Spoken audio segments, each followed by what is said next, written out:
Guest to tell us more, joining us, House members Peter Welch, Democrat from Vermont, Sean Duffy, Republican from Wisconsin. To both of you gentlemen, friends of this show, I wish you a Happy New Year. Peter, let me begin with you. Mr. Boehner attached a 10-year balanced budget onto this extension of the debt ceiling. Does that meet with your approval or disapproval? Well, you can't even say there's no specific cuts. I mean, where in Medicare are they going to cut? Where in the Pentagon are they going to cut? Where in education and health care are they going to cut? So they've got to specify that before you can even have a serious conversation. But my real objection is that I don't think members of Congress should be playing with fiscal fire, which is what we're doing when we're actually using as a tactic the threat to plunge America into default. I mean, I believe that both the Republicans and the Democrats should renounce using that as a threat to get their way in budget negotiations. You know, your previous guest gave some good, optimistic, upbeat news about the economy. The biggest threat to the economy is congressional dysfunction. All right. Sean Duffy, do you have a response to Peter Welch? Because it just struck me as a little bit odd, Sean. Not that I'm against, I love balanced budget. Lord knows if we could have a balanced budget going surplus. But you made this deal publicly, or at least statement, yeah, we're going to extend the debt ceiling. You know, that takes a pretty rough position off the table for at least 90 days. Now it get attached to a balanced budget. Is that going to make it harder or easier? Two points. First of all, in regard to Congressman Welch, what's fiscal fire is when you have liberals in the House and the Senate that say, to balance the budget, we want to raise taxes on every hardworking American and spend more money. That's their plan. And so what we've done, I know you're talking about our budget, Larry, but we have to step back. And there's going to be no congressional budget that takes place unless the Senate passes a budget. So what we've done is said, yeah, we're going to come out with a proposal that balances in 10 years. But to get Congress, both chambers to work together and both parties to work together, we need the Senate to actually pass a budget. So we said no budget, Senate, no pay. And that's one way for us to get the Senate to engage, where we can get a conversation between the chambers and the parties to get an American plan to balance our budget.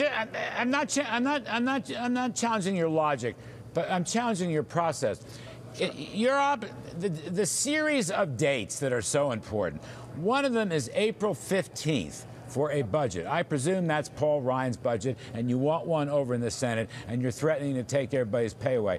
I don't see how you can vote tomorrow on a debt extension increase, which I favor, and attach a balanced budget, which I favor, before you know what the balanced budget is. I see that as a problem. I want to get your quick point, and then I want Peter to tackle that. Hold on. All we're doing tomorrow is we're passing the No Budget, No Pay Act, which is going to extend the debt limit to May 19th, and it's going to get both chambers, the Senate and the House, to pass their budgets and then come together with an American plan. Now, what you're hearing is the House is going to more than likely put out a budget that will balance in 10 years. That's what we're going to do when we go through the budget process. But tomorrow, all we're trying to do is say, Senate, you haven't acted in 4 years. Isn't it time that you tell the American people how much you want to raise their taxes and how much you want to spend? Let them see your plan, compare it to ours, and we'll try to have a kumbaya moment, Larry. This could be a kumbaya moment here where we get both sides working together on a plan that'll work for the country. But you can't do it unless we get the Senate to act with us by passing a budget. Peter Welch, may I ask, another key date is March 1st. That is the spending sequester, the automatic cuts, $1.2 trillion over 10 years or thereabouts. That is the key to cutting spending and persuading the public that Washington is serious.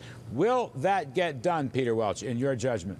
The sequester shouldn't get done. We should come up with a balanced approach that would include cuts. The president said he would do that, but it shouldn't be the meat cleaver approach. You know, I'm with Sean when he says the Senate should act and pass a budget, but also the House should do more than present this 10-year aspirational goal.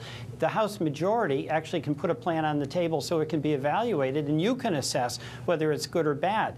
And that's not what's getting done. This debt ceiling approach is really a bad gimmick that's playing, as I say, with fiscal fire. We should do more, something like what Darrell Issa is proposing. He pointed out that the Ryan budget the House passed would require a $1.7 trillion increase in the debt ceiling. So Darrell is at least being candid about what's involved in even passing the Ryan budget. But in terms of Wall Street, Sean Duffy, the first vote is tomorrow.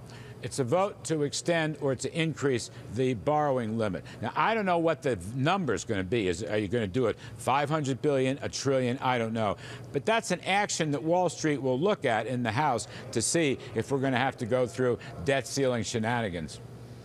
First of all, you're right, Larry, and Wall Street wants us to fix the fiscal problem. You know, your viewers know we borrow $1 trillion or more a year. We have a $16.5 trillion debt.